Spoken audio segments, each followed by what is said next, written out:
Artemisa Entrevista.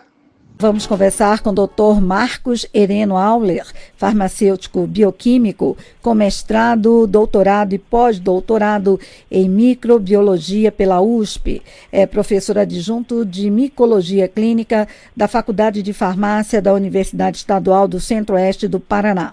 E o assunto: saiba quais são os fungos que mais atacam as crianças e em que órgãos do corpo agem com mais frequência. Doutor Marcos, eu vou começar lhe perguntando quais são os fungos que mais atacam as crianças. Na verdade, fungos são micro-organismos eucarióticos, que a gente chama, né? Os fungos, eles estão dispersos na natureza e sobre alguns aspectos eles podem causar algumas doenças na gente, né? De forma geral, a gente coloca assim que os fungos são divididos em dois grandes grupos.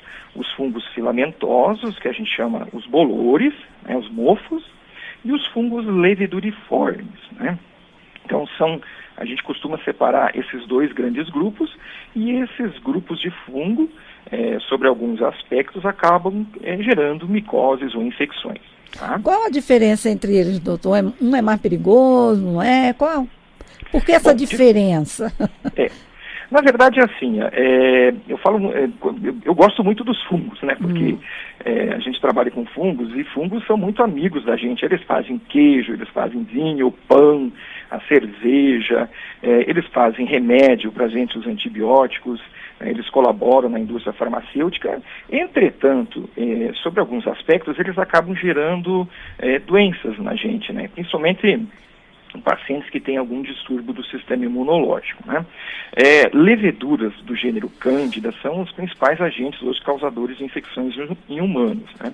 Crianças, na verdade, elas também são bastante acometidas por leveduras, entretanto por fungos filamentosos também, que a gente chama assim os dermatófitos. E em que órgãos do corpo agem com mais frequência, doutor? A princípio, umidade e calor são ingredientes assim que colaboram muito para o aparecimento das micoses.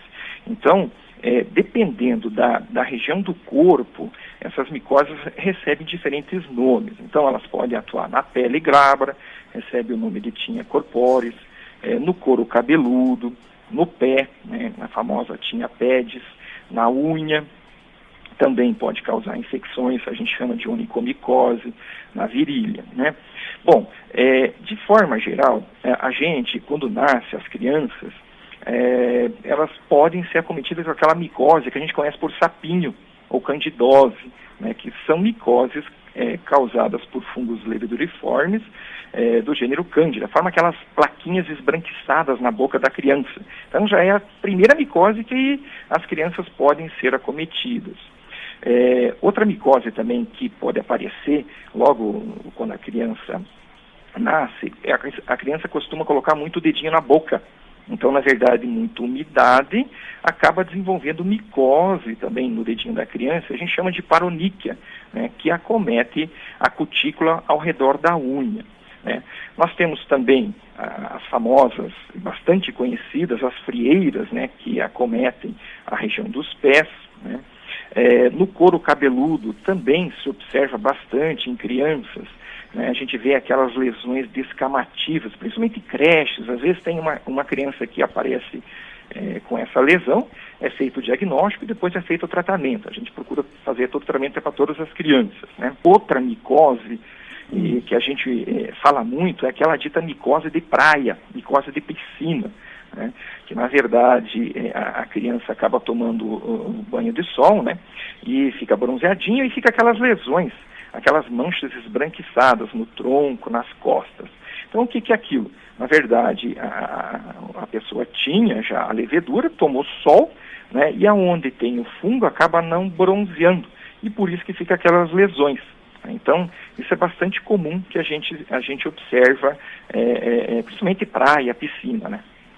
Doutor, quais são os sintomas, assim, das principais doenças causadas por fungos em crianças?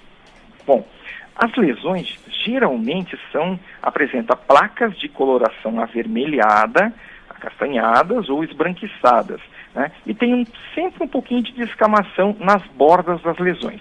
Essas são os sintomas bastante clássicos quando a gente fala em infecção fúngica.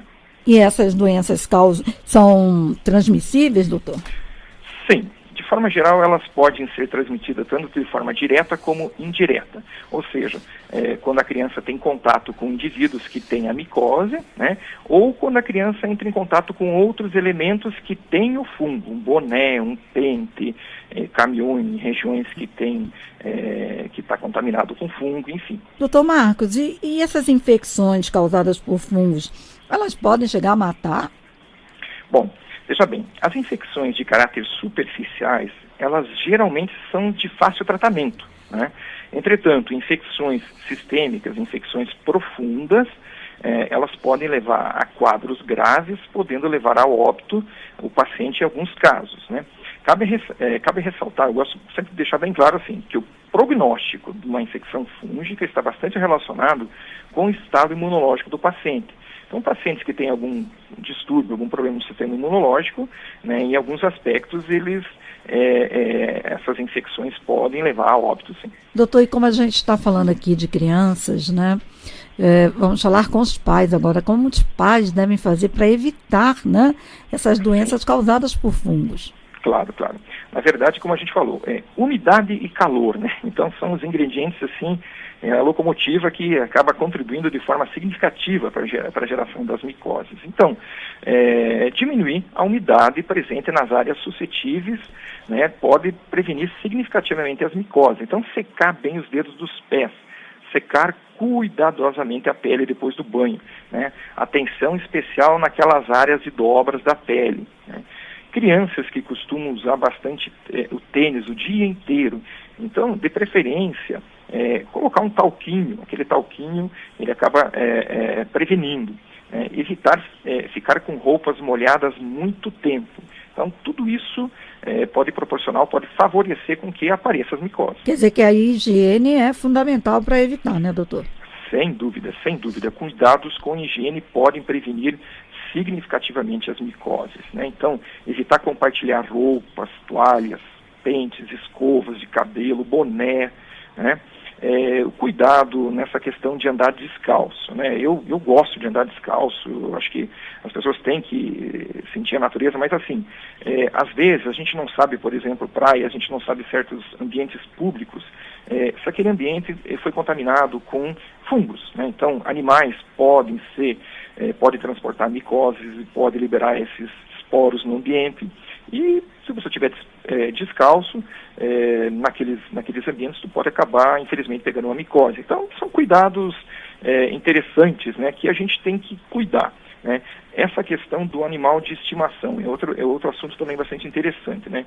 Evitar tocar em animais de estimação que tenham manchas na pele, né, e que tenham regiões de perda de pelo.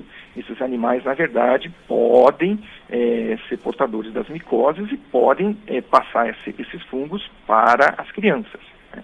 Quer dizer, tem que cuidar também do seu animalzinho, né, doutor? Tem que cuidar também, porque eles também podem passar doenças para a gente, e uma delas é os fungos, as micoses. Uhum. Agora, doutor, como é feito o diagnóstico dessas infecções e esses exames e o tratamento dessas doenças podem ser realizados na rede pública? Sim. A confirmação do diagnóstico ela é feita por meio do chamado exame micológico, né, onde o material clínico ele é analisado para verificar a presença do fungo, né? Então, eu também gostaria de ressaltar assim, que nem toda mancha na pele que coça e que descama, ela pode ser causada por uma micose, né? Por isso é importante procurar um médico para que o diagnóstico seja preciso e o tratamento adequado, né? Em relação à sua segunda pergunta, né, que você fez, como é que é em relação ao tratamento... Se o tratamento, os exames podem ser feitos na rede pública? Sim, sim. A rede pública hoje ela dispõe de médicos e de laboratórios de análises clínicas que podem analisar essas amostras clínicas e fornecer resultados confiáveis, né? Também é sabido que a rede pública ela dispõe de medicamentos antifúngicos que são disponibilizados mediante receituário médico de graça para a população. Hoje, em várias partes do Brasil, o sistema público contempla essas necessidades e a população tem acesso, sim. Doutor, Como o senhor sabe, nós estamos sendo ouvidos em todo o Brasil. O senhor gostaria de passar mais alguma informação, mais alguma orientação para o pessoal que está na escuta do programa? Olha, eu agradeço a oportunidade. Gostaria de dizer que os fungos, a gente não precisa ficar assim assustados. Os fungos, eles, sobre certos aspectos, são nossos amigos também. Entretanto, os cuidados básicos, que nem a gente acabou de discutir, os cuidados com higiene, são muito importantes para que a gente tenha uma vida normal, né, uma vida saudável, uma vida equilibrada, tá ok? Tá certo. Doutor, eu agradeço muitíssimo a sua participação aqui em nosso programa. A gente que agradece e ficamos muito felizes em poder ajudar e colaborar.